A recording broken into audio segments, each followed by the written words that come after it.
solving rational equations. Biggest difference here. You're going to see an equal sign. All of these things that we simplified when we started, notice there was no equal sign. So we're not ever going to get an answer for x. We're just combining things into a single fraction. Now what's going to happen is we're going to get a bunch of fractions, but we're going to have an equal sign. And we're going to have to do some algebra with them. Now there's two main methods of doing this. If it looks like a proportion, which is one fraction by the other, and I want you to think you've done this before, something like this. How did you solve that before? Just cross multiplied it, got rid of the fraction, right? It was x times 9 equals 3 times 5, and then we would go through and we would solve that. With a rational expression that may be more complex, if it's a proportion, this is what a proportion means. First thing you want to do is factor, though, because it'll be a little bit more complex, but we're going to treat it just like what we did over here. Meaning, if we had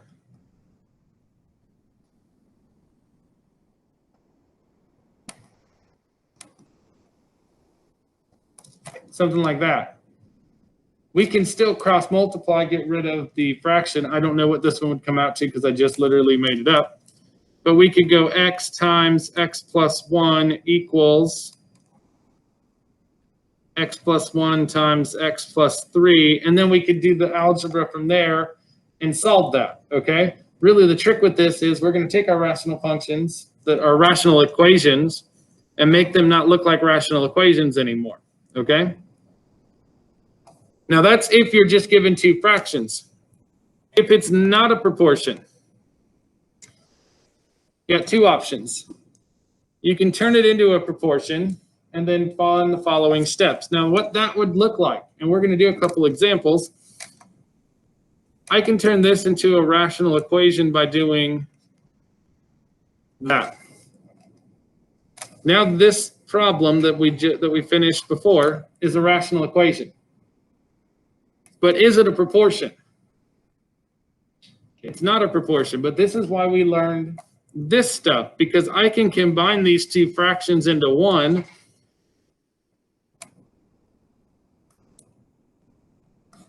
And even though this one's really yucky looking,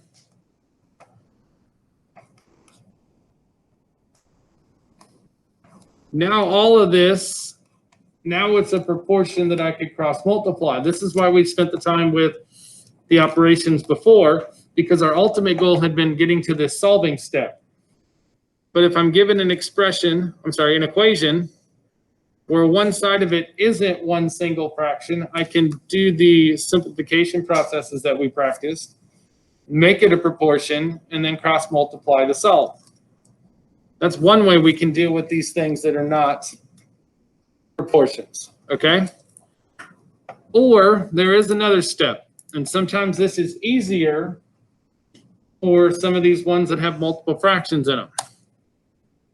We can multiply everything by the denominators to get rid of the fractions.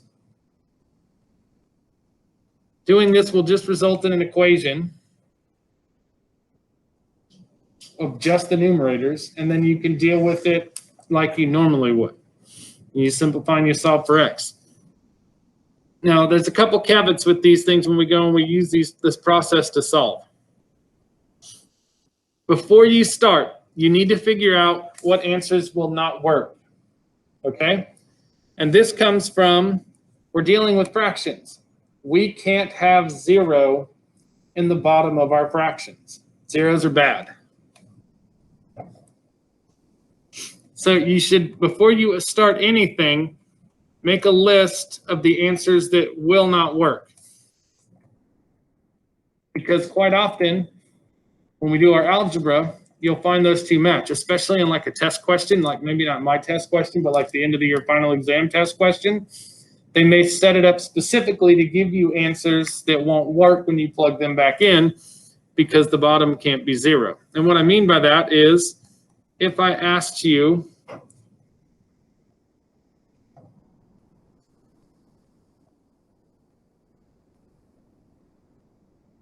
to solve this. Before we would start, we would have to say that x cannot be -2 and 0. And that's because the -2 is what makes the bottom of the first fraction 0. We could set it equal to 0 and solve. That will make the bottom 0. That's why I have to exclude it. The same thing here. That x squared is 0 means that x is 0. That's the other one I have to exclude. You got to make this list of exclusions to check your work with when you get done. Okay? The other thing here is sometimes and often this will end up in the quadratic, which you got to remember how to factor and solve. But the quadratic formula may be useful here. And that's x equals -b plus or minus the square root b squared minus 4ac all over 2a, where you had, when you have a quadratic, a x squared plus b x plus c. Remember, we're always working with the coefficients. And the reason I say that is you may get something, you may just don't want to factor it again, okay? But I'm hoping most of the stuff we'll see when we get a quadratic will come out to something nice. So let's jump right in. We're going to try these three, okay? Now we notice these are all equations because they all have an equal sign. And that's important to realize the difference, because since they have equal signs, that means that all of these we want an x equals to as an answer, okay? So let's go ahead and see what we can do. So we're going to do the first one. First thing you want to do, what can my answer for b not equal? So you take each one of the denominators and figure out what makes it equal to 0. So b squared equals 0, you take the square root. That means if I plug a 0 in there, I'll get 0. So b can't be 0. These are just b, so that's also 0. So the one number that I can't have as an answer is b of 0. And the only thing I need this set of numbers for is when I get done in the solving process, I need to make sure none of the answers that I get out of solving are in that list, because then I'll have to exclude them. So now we actually need to go through and work through solving this. So is this a proportion? Do I have more than 2 fractions? I have more than 2 fractions, so this is not a proportion. So that means that I need to make this a proportion. That's what I want to do with this one. So since I need to make this a proportion, I'm going to pick the side that has more than 1 fraction, and I'm going to combine it. So this is an add. So that means I need a common denominator. Now I'm not going to have to change this one, but I need to multiply this side by b, because b times b is going to be b squared. So I don't need to change the first one. But this second one is going to need to be multiplied by b. So 1 times b is b, and b times b is b squared. And now I can finish this because this is now 1 fraction. And this is going to be, let's see, 6b plus another b is 7b. And it's going to be 7b plus 18.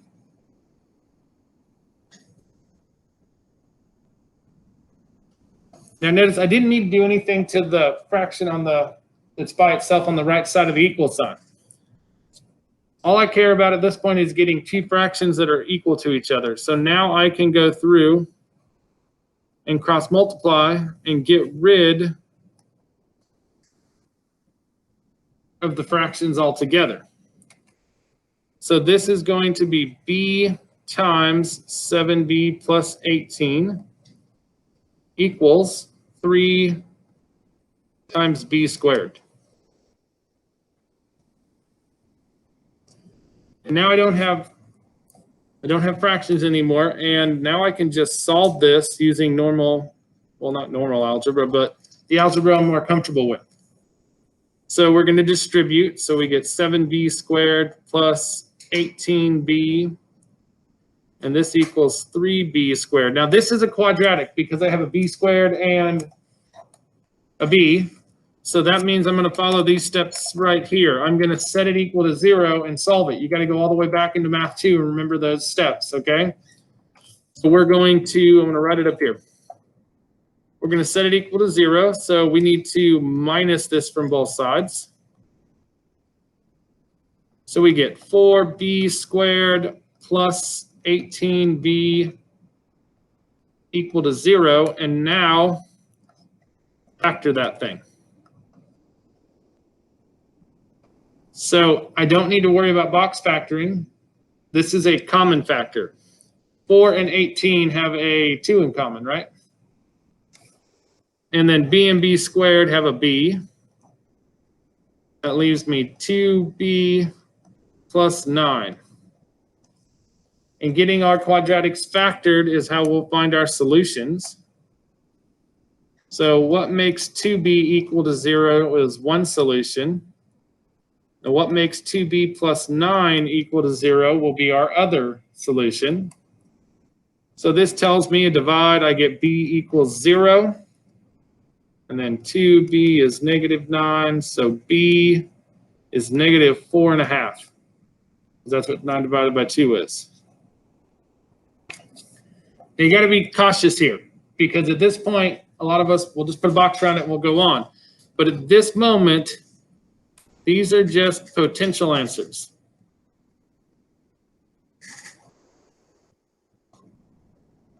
Because I need to check these two answers that I found right here with this list. Because when I actually write the answer that b can be, 0 is what I can't have. So should I include that in my last list of answers? No, because this one is something that doesn't work, even though the algebra told me it would, because I can't have 0 in the bottom of my fractions. So that means the only one that'll work is this 4.5 as the actual answer. This one, what happened right here where we got a 0 as our solution and what it can't equal, that's called extraneous, okay? I won't make you list them or anything else, but we'll talk about the word quite a bit. So if you see it, you understand what they're asking. These are the answers that we get out of the algebra when we solve that were part of this list of what we couldn't have. And that's really the hardest part of this. You got to remember to go back and check that list. So that's why it's important to start with that list. Let's try another one. So do I have two fractions? I don't have two fractions. So I know I'm going to have to do some simplification, but let's figure out what x can't be as an answer. I put it up there. It's going to be 0 because we only have x in the bottom of these things. So what makes x equal to 0 when x is 0, right? So that means our list of things that we can't have a 0 in the bottom. We can't plug in a 0 for x because that'll give us 0 in the bottom. So that means, again, we're going to exclude 0. So now we need to make two fractions. So that means we're going to have to combine this one. So when we work with this combination for addition, what'll get everybody is, well, 1's not a fraction, is it? But 1 is a fraction. What's the denominator of it? The numerator is 1, but what can we divide everything by? We can divide everything by 1 and not change it. This is really 1 over 1. And now we can see, well, to get common denominators, I need to multiply this by x and technically multiply these things by 1, but are they going to change anything? No.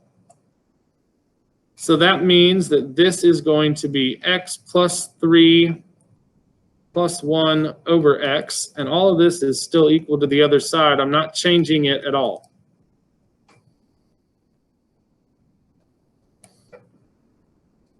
So I've got to do my operation on the left side to combine these things.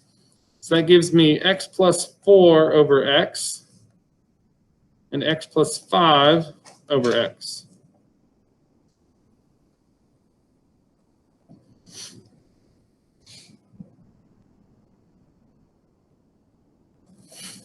Now if we multiply, now we can cross multiply. So we're going to get x times x plus 4 equals x plus 5. So that's going to be x squared plus 4x equals x squared plus 5x.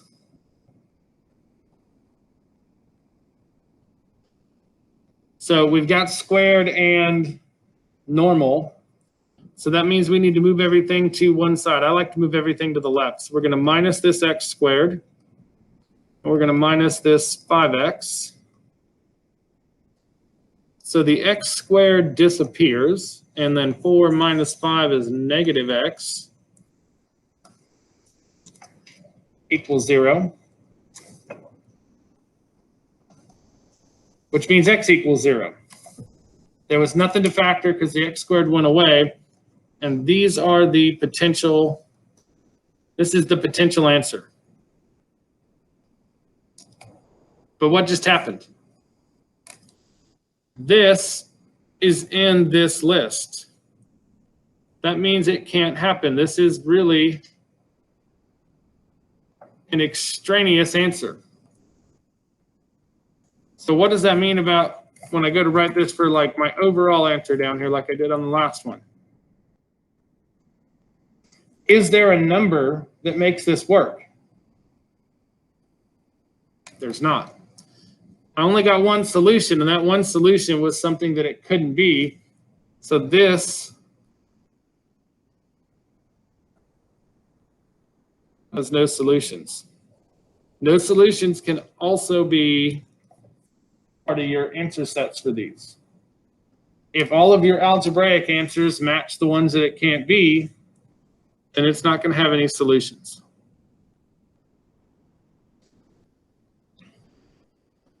And really what I wanted to focus on there was when we have this constant that we're adding, that it really is a fraction that you can make common denominators with. All right, last one. So we don't have two fractions, okay? But I'm going to tackle this one a little bit differently because I want to show you that second method on one, okay?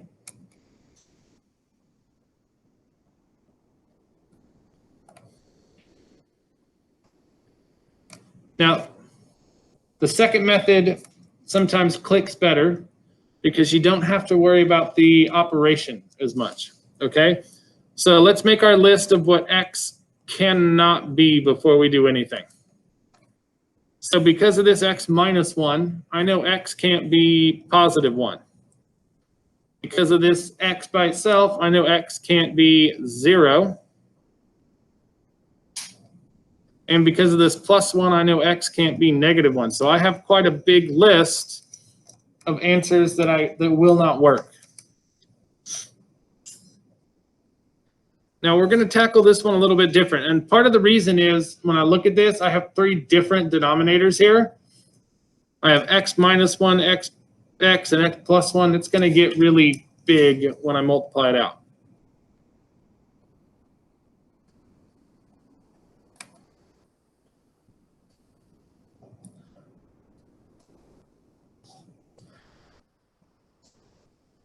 So I'm going to draw some really big, oops, not plus, that's equals.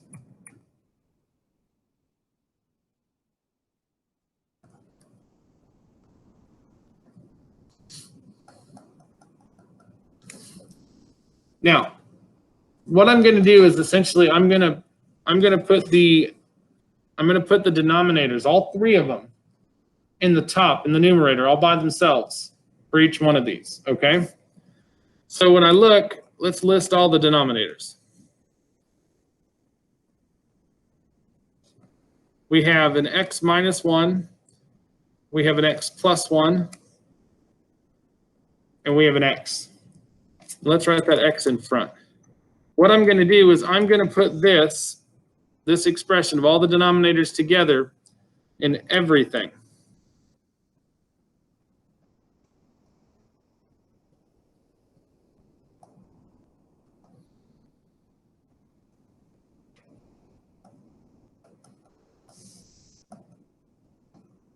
Don't need to worry about the top, don't need to worry about the bottom. I know it looks really messy.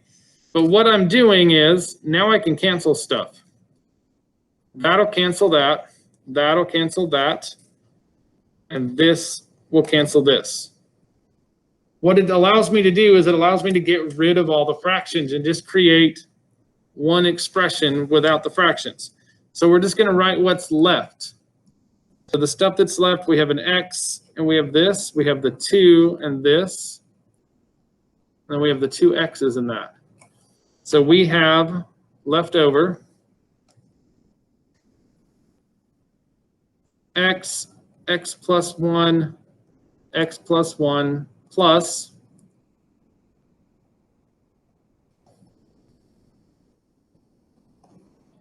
and then this is x times x times x minus 1. What this method allows me to do is, one, it means that I don't have to worry about the operation of combining these two fractions this time. If I'd use this method, I can get rid of the fractions altogether. It's not linear, it's going to be quadratic this time, but I can create an equation without the rational functions, and now I can multiply these things out and solve them. And this takes it kind of down a step. So let's multiply everything out. So this is x squared plus 2x plus 2 times x squared minus 1. This is going to be x squared times x minus 1. We've got to keep going. X to the third plus 2x squared plus 2x plus 2x squared minus 1 equals x to the third minus x squared. And now we need to combine like terms over here. So we have x to the third plus 4x squared plus 2x minus 1. And then anytime you have any powers bigger than 2, you're going to want to combine it, set it equal to 0. It should do something nice. So I'm going to subtract this stuff and add this stuff. So this is going to be minus x to the third and plus x squared. This cancels. And now we do have that quadratic that we wanted. This is 5x squared plus 2x minus 1 equals 0. So I'm going to write it up here. And we need to factor that.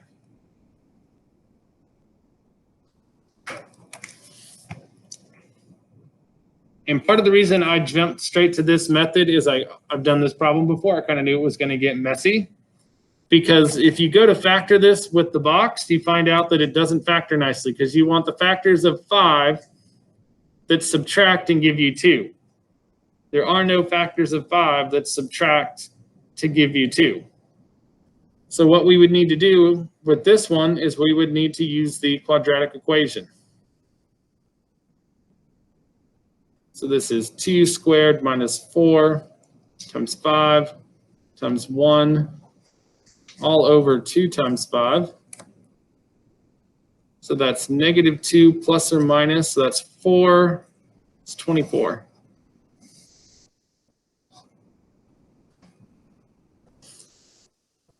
And all you got to do is round these, guys.